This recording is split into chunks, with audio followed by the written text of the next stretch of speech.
จากมามั่นเฮาเดือน6นี่เขาก็บอกว่ามามั่นได้แต่เรายังบ่ได้ว่ายังซ้ำกับ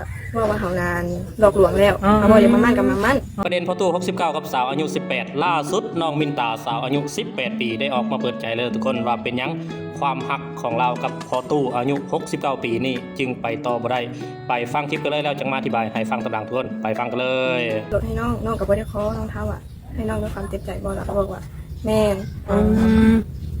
โดยในวันนี้ตั้งพักล้างนี้แล้วเรื่องประจานเขาช่วงเราบอกว่าเขานั้นต้มตุนหลอกลวงเราแล้วว่าทั้งที่เขายังบ่ได้ต้มตุนหลอกลวงเราแล้วบอกว่าอยากมามั่นเฮาเดือน6นี่เขาก็บอกว่ามามั่นได้แต่เรายังบ่ได้ว่ายังซ้ำกับว่าเฮานานหลอกลวงแล้วเขาบอกอย่ามามั่นกับมามั่นเพราะว่าท่านได้มาหมั่นกับว่าหลอกลวงเนาะแต่น้องก็ให้มาอยู่แม่นบ่แม่นให้อ๋อ มา บัดนี้เป็นอะไรขึ้นบ่มาเองหรือว่าขึ้นหายไปเลยได้จังได๋แม่น ประจานเขาส่งคลิปแล้วก็หายไปเลย อาจารย์มาน้องหลอกลวงแบบนี้เนาะ ก็คือสาเหตุแบบทางฟังเพิ่นแล้วเราว่าอยากมาขอมาหมั่นมาไม้ทางน้องเพิ่นว่าคันยาน้องนี่เนาะก็คือทางน้องเพิ่นตะกี้น่ะเปิดใจกันเลยว่ามาถือกับอ้ายคนนี้นั่นน่ะเนาะแล้วเพิ่นก็เลยว่า มีคนเดียวโอ้แล้วทางน้องก็เลยว่าทางอ้ายเพิ่นนี่ก็เลยให้คำมั่นสัญญาหรือว่าเสนอมาว่าสิเรียกสิเกื้อเจ้า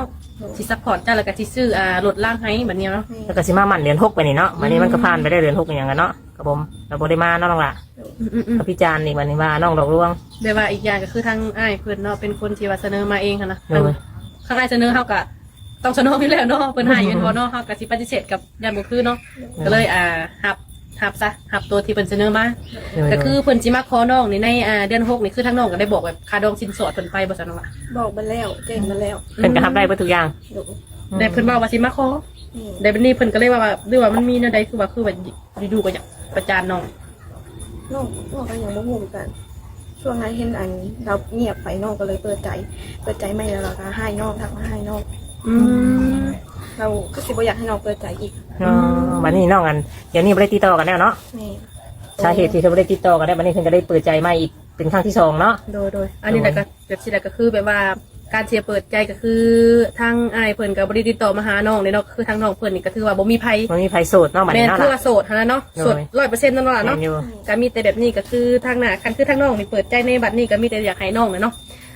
ศึกษาดูใจก่อนนั่นล่ะไอ้บัดนี้เนาะบางเทื่อคือว่านี่แหละบางเทื่อเฮามีโอกาสเปิดใจแล้วบางเทื่อเพิ่นเข้ามาบางเทื่อเพิ่นบ่ได้จริงจังกับเฮาว่าสิซัพพอร์ตแต่ความเป็นจริงมาก็บ่มีดอกแม่นยังแบบซี่หั่นเนาะบางเทื่อเฮาก็คือว่าอีกอย่างกับทางน้องเพิ่นก็ยังเฮียนเป็นว่าก็เลยว่าอยากหาคนมาเลี้ยงมาสั้นๆเนาะเพื่อสิได้ส่งเสริมตัวเองเรียนต่อแล้วพอแบบนี้ผัดบาทไปแล้วเนาะคือทางอ้ายเพิ่นสิได้บ่มา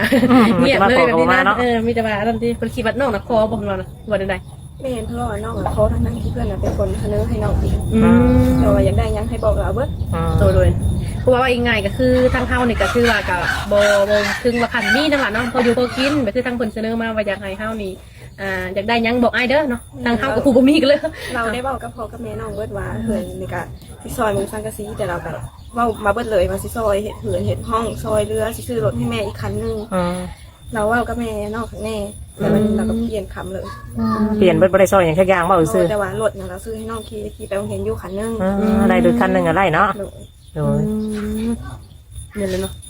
ก็คือความเป็นมาก็คือทางน้องเว้าออกมาเนาะเอาให้ฟังเนาะอันนี้ก็คือบ่ได้แม่นนั่นเนาะเฮาบ่ได้แม่นเฮาเว้าทั้งอ้ายเพิ่นเด้แต่ว่าอันนี้คือว่าน้องเพิ่นสาเหตุที่ว่าออกมาเปิดใจใหม่ก็คือว่าตอนนี้เพิ่นโสดเนาะเลยออกมาเปิดใจใหม่เพราะว่าบางทีว่ามีอันคือปิดใจแล้วซั่นสิหั่นน่ะเนาะก็คือทางหัวใจน้องของเพิ่นตอนนี้ก็คือว่างค่ะเนาะก็เลยอยากหาคนมาโอ้มาล้มมาคุยว่าซั่นๆเนาะบางเทื่ออาจสิบางเทื่อพอทาง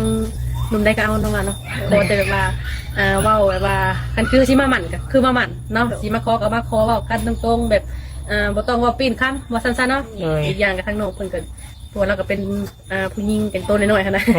เนาะเรียนคำเว้าก็บ่อยากให้ปีนค้ำเนาะมันก็เสียหายไปหลายเติบได้เนาะคำว่าปีนแล้วกันเนาะบางทีก็ได้เว้ากับพ่อกับแม่แบบนี้หั่นนะแม่ก็เพราะว่าถ้าว่ากับน้อง2คนก็สิบ่ว่าน้องล่ะอันนี้ว่ากับแม่เจ้าอีกเนาะพ่อกับผู้ใหญ่พ่อกับแม่ก็2คนเลยอันนี้น้องก็มั่นใจหลายเติบว่าแต่ที่ตอนเพิ่นเว้ากับพ่อกับแม่นี่มั่นใจอยู่เนาะมั่นใจลูกก็ถือว่ามั่นใจได้ซะว่าเพราะว่าอีกอย่างสรุปประเด็นตามที่น้องมินตาได้ออกมาเปิดใจก็คือเล่ากับพ่อตู้อายุ69ปีนี่ไปกันต่อบ่ได้แล้วทุกคนสรุปแล้วก็คือเล่าก็โสดแล้วก็พ่อตู้นี่ก็โสดส่วนสาเหตุที่เลิกลากันไปก็คือทางพ่อตู้นี่เล่าอ้างเหตุผลว่า น้องมินตานี่สิไปหลอกลวงเอาเงินเอาคำเราทั้งที่ทุกสิ่งทุกอย่างน่ะเราเป็นคนเสนอให้เองเด้อทุกคนแต่ว่าทั้งน้องมินตาเนี่ยตามเบิ่งเราก็ฮักเพราะว่าประตูนี่ได้เข้าไปเว้ากับผู้รักผู้ใหญ่โดยเฉพาะพ่อกับแม่ของน้องมินตาเนาะแล้วก็เว้าให้ความหวังของเขาพร้อมว่าสิเฮ็ดเฮือนให้ไหมสิมุ่งหลังคาเฮือนให้ไหมซื้อซี่รถให้แม่พร้อมประมาณนี้นะทุกคนไปแล้วเฮ็ดบ่ได้ตามที่แอดคาดการณ์ว่านี่เราเงินเราอาจจะเบิดนะทุกคน หรือว่าถ้าบ่เบิดก็อาจจะน้อยลงถึงแม้นว่าเราสิมาจากต่างประเทศก็ตามนะทุกคนมาจากอเมริกาก็ตามแต่ว่าผู้เฒ่าสิแล้วก็เงินบริหารอีกอาศัยกินเงินผู้เฒ่าสิหมุนเงินได้สำใดวันนี้มาอยู่บ้านเฮาห้องก็ต้องเซาเขาก็ต้องซื้อกินทุกมื้อบัดที่นี่มาให้ความหวังเขาแล้วสิเฮ็ดตามสัญญาบ่ได้จำเป็นต้องได้ถอยแล้วแม่นบ่ทุกคนเพราะว่าก่อนเราสิมาแต่งกับน้องมินตานะเราก็ได้คบกับอีกคนนึงแล้วก็คือน้องสมหวังแล้วก็แต่งกันไปได้19มื้อแล้วก็ได้เลิกลากันไปอันนี้ก็คือเรื่องเล่าวของพ่อตู่69กับสาวอายุ18เรื่องนี้ก็เป็นบทเรียนแล้วก็เป็นอุทาหรณ์ให้หลายๆคนโดยเฉพาะเรื่องของผู้เฒ่าสิไปเอาเด็กน้อยนี่ก็ให้มีสติคิดหน้าคิดหลังซะก่อนเพราะว่าเด็กน้อยสิมาฮักผู้เฒ่าที่แท้จริงนี่คือสิเป็นไปบ่ได้นอกจากเขาสิมาฮักเงินฮักคำเขาเนาะแล้วก็เรื่องของผู้เฒ่าสิแล้วก็เรื่องของเด็กน้อยที่ว่าสิไปเอาผู้เฒ่าก็คือกันเขาก็ต้องเบิ่งว่าผู้เฒ่าคนนี้เนี่ยสิเลี้ยงดูเขาได้บ่ถ้าสมมติว่าเขาเลี้ยงดูเขาบ่ได้เขาไปเอาเขาก็สิเสียประวัติซื่อเนาะสุดท้ายก็